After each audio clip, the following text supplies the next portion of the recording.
All right, we'll have start with Coach Joseph, and then bring a few players in here. We'll have some out in the hallway. First of all, I want to take my hat off to these players, these coaches, Trev, our athletic director, our administration, for believing in me.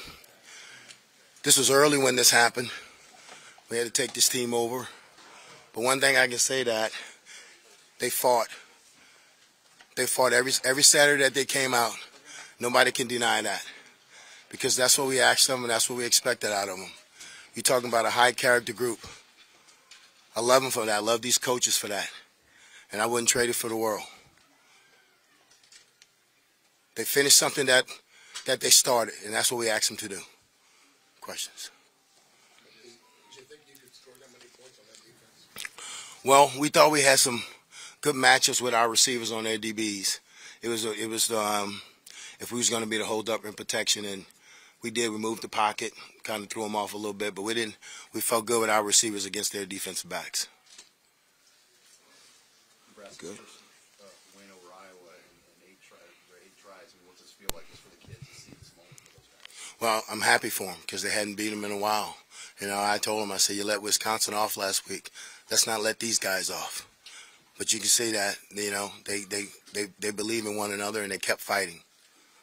Talk about trust. You punted there on 4th and 1. I assume you trusted your defense to get the stop. Well, guys, we're gonna give them all their black shirts back and let somebody else see who's gonna have to deal with it. But we're gonna give them all their black shirts back. But yeah, I trusted what they've been doing. They've been playing lights out for the last couple of weeks, so we trust that we can put them back on the field and they was gonna get a stop. So they're getting the black shirts back tonight or tomorrow? Well, I'll probably get them back tonight when they get back, but it'll be in their lockers when they come in on Monday. When things are slipping and kind of going soft there at the end, did you have any like old any notion like? No. I've been doing this long enough. I keep telling you, I'm from New Orleans. We don't panic, you know. And, you know, we just had to keep fighting. We had to keep throwing blows. You know, we had to keep throwing blows. And if I show like I'm panicking, then they're gonna panic. So no, we was gonna keep fighting at the end. You didn't sense that from your kids either, though. No, because if Daddy don't panic, the kids don't panic. Trey broke the single season record too with the Daddy. just talk about his season and what he did in this game, kind of breaking it open. Well, Trey, we thought they was gonna have trouble guarding Trey, and we just talked to Trey this morning about just use your speed. You know, don't tiptoe through it. Just put speed on them and see if they can cover you. And Trey did a really good job of running by him and catching the football.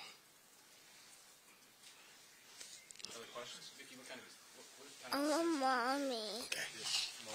what does this moment mean to those guys that want? It's big.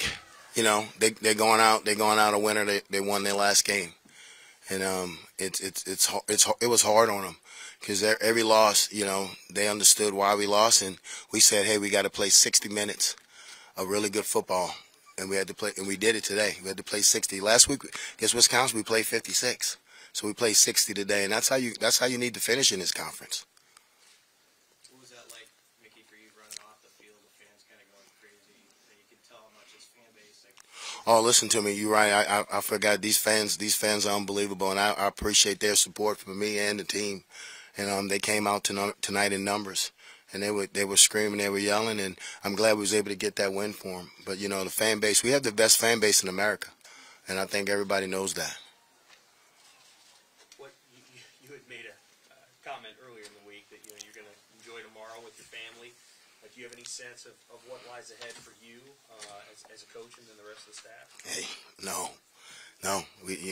We control what we was able to control, was to play this game and win this game. Now, it's not on us. Right now, we just sit back and play the waiting game. But you know what? I've been through this before. I've been through it before, so I'm helping these coaches that haven't been through it. But we have a really good coaching staff, and they all going to land on their feet because they're really good football coaches. It happens in this profession. It's changes that made in it, and they understand it. But I take my hat off to them because I told them today that I really respect them as men because they didn't quit. They stayed in the fight with the kids. Not one day did they say, hey, I don't want to do this. So you take your hat off from them. You got to understand, we had to hold this thing together for 11 weeks. Not 5 and not 6, 11. And they did it. We didn't get the wins like we wanted, but they held it together. What are you most proud of about the job that you did?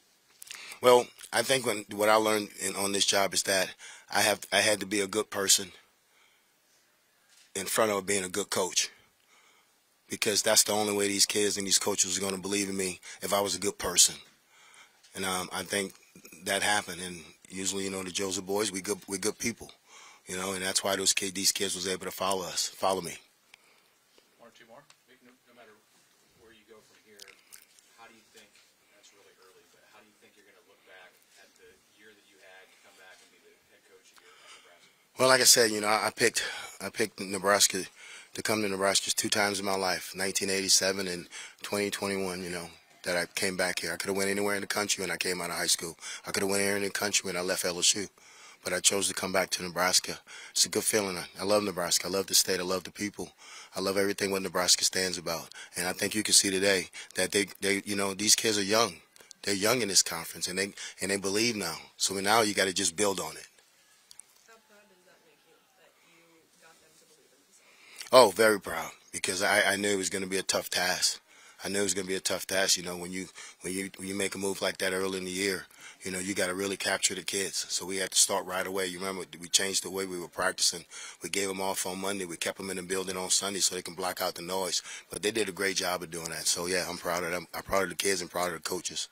Anything else for Coach? Is it important for you to be able to talk to the next guy who's chosen to be a head coach? I don't think that's up to me. I think that's up to the next guy. You know, I'm good because I understand the next guy comes in, he deserves to pick his staff. And I'm good with it. Like I've been over this thing over 25 plus years, and I got a pretty good resume.